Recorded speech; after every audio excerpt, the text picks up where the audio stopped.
Life. It starts with two gametes and slowly morphs into a miracle. In our species, we have a name for it: a child.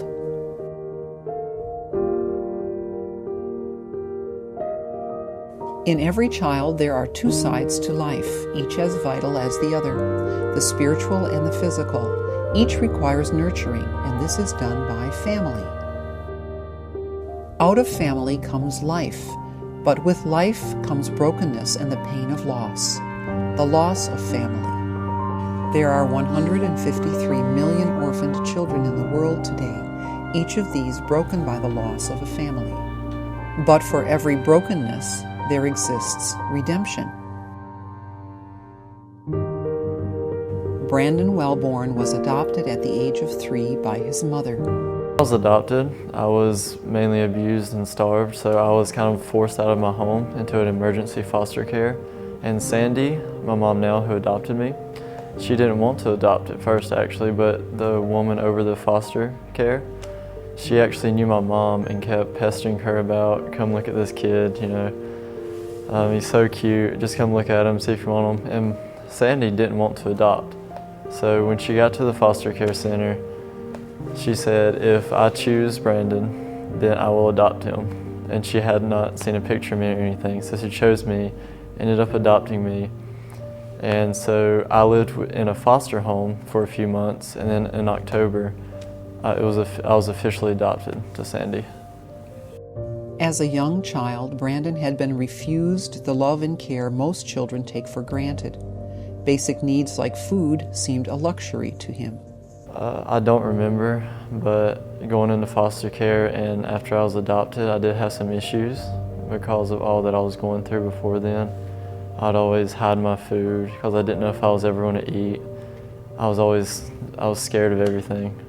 I guess over time, Mom, Sandy, she kind of taught me that I'm going to eat. I shouldn't be afraid. And just over time, I kind of learned from that and got used to that. So, okay. So she would always take me to like baseball games and stuff when I was little, and so she'd always get me popcorn.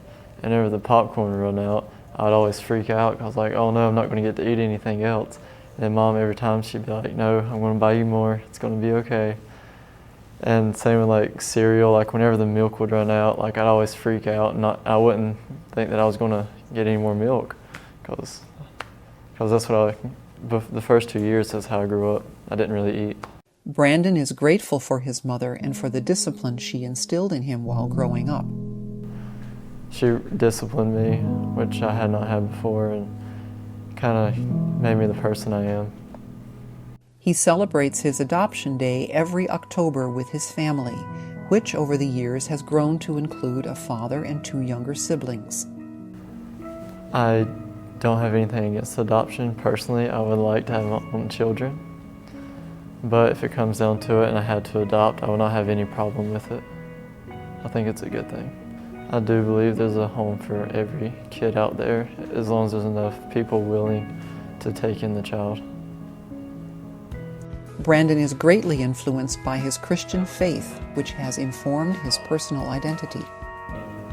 I don't believe by being adopted I'm missing out on anything or having that, mother that didn't adopt, I feel like, if I wouldn't have been adopted, then I might not even have had a faith. And I feel like it was all part of God's plan to get me adopted, get me into a good family, come to know Him.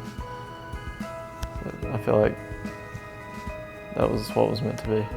I think if you're adopted that you shouldn't be afraid, that God is putting you into a new family, putting you into a better family, and that it's all part of your plan. His story is one of redemption and a life renewed both spiritually and physically through a loving family, just like the one that adopted Abby Chevalier. Abby was 14 months old when she was adopted from China.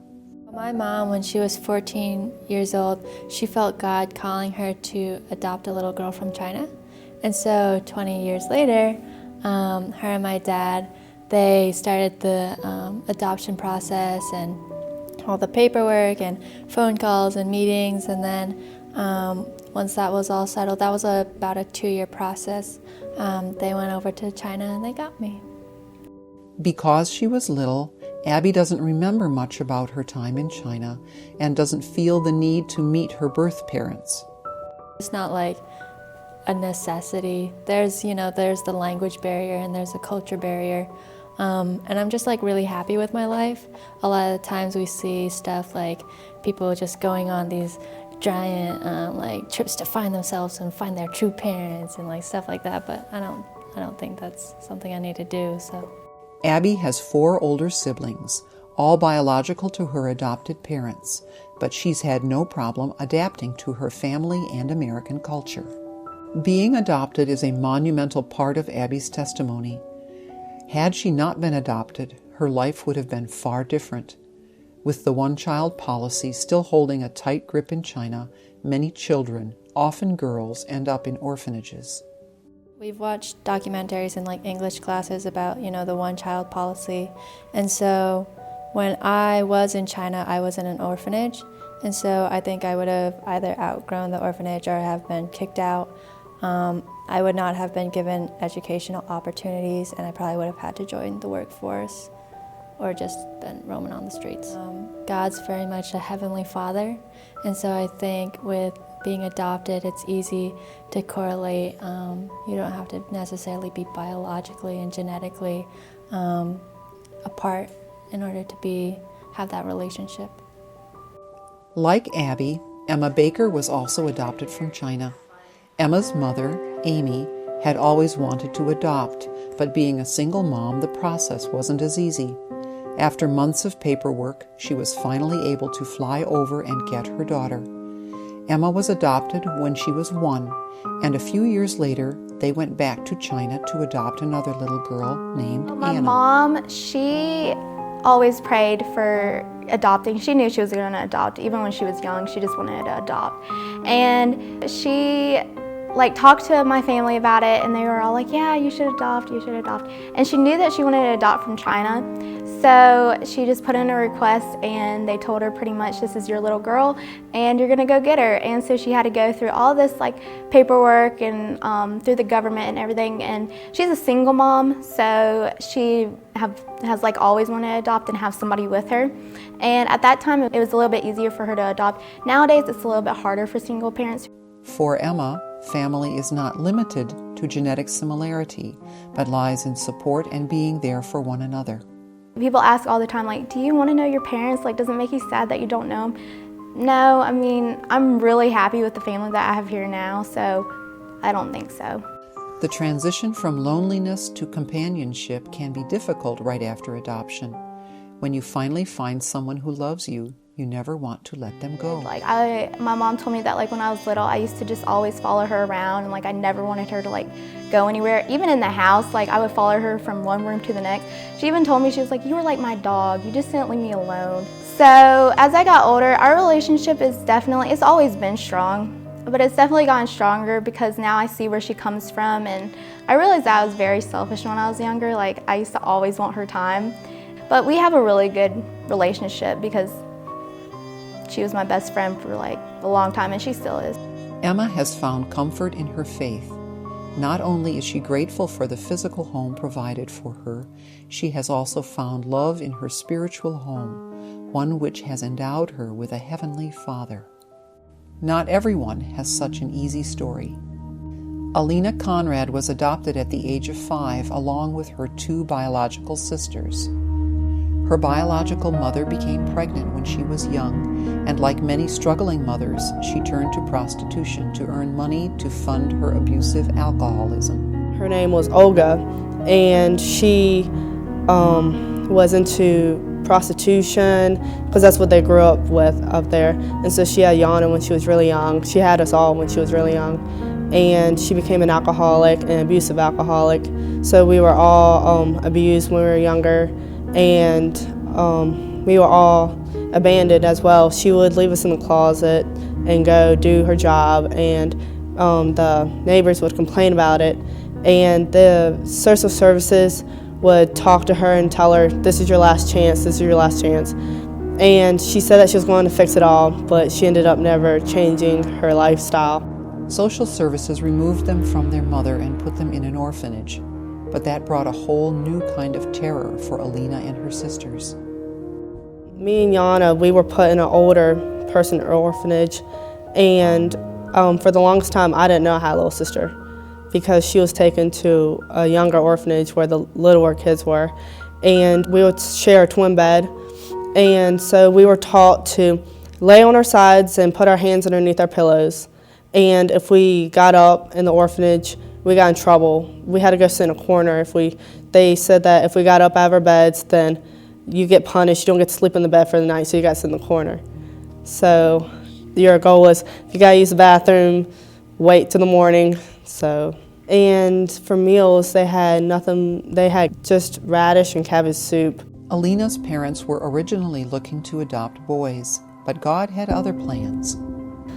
God handpicked me because my parents wanted kids and they couldn't have kids. So that was kind of God sending them a signal, hey, you should look for something else. And my mom and dad, when they went to Russia, they didn't know what they want. They didn't know if they wanted girls, boys. They actually were thinking about having 3 sons.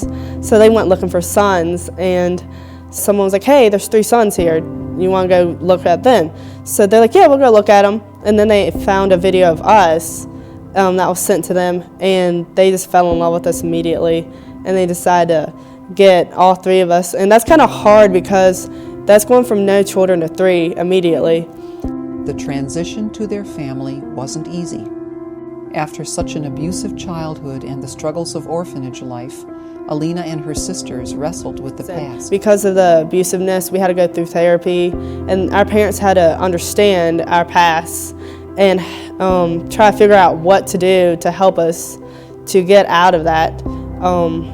So they had to teach us English, and so that was kind of hard for them because they weren't fluent in Russian, and so it's just hard because not only you're raising kids, but you're raising kids that already have a background. So that's kind of hard, but I give them props for it, so I'm glad I stuck through it. One day, Alina hopes to return to Russia and see where she is from. When I get out of college, I plan to go back to Russia and kind of see more where I was from and maybe try to find my mother because she was so young back then. But I truly believe that she's not living anymore because she was such an alcoholic and got into drugs. So it would be a miracle if she was still living. Adoption will play a major role in Alina's future. I plan to adopt kids from Russia. I plan to have one of my own and plan to adopt a child from Russia. Because there's kids out there that need homes, and young people have kids and they're not ready for them. And I would rather them put them up for adoption, and for people that can't have kids, that want kids, than getting rid of them because they're scared. And so I believe that when I get older, that I'm going to have one of my own and go adopt one so another child can experience the experience I had. Alina and the others are now a part of a forever family. They have been saved from their previous situations and have been given hope. To receive love is a foundational human need. Our need for love and family shapes who we are and who we become. As Christians, there is always a family for us because we are a part of a universal family. Nothing can separate us from the love of God. Ephesians 1 verse 5 says, God predestined us for adoption as sons and daughters through Jesus Christ, according to the purpose of His will.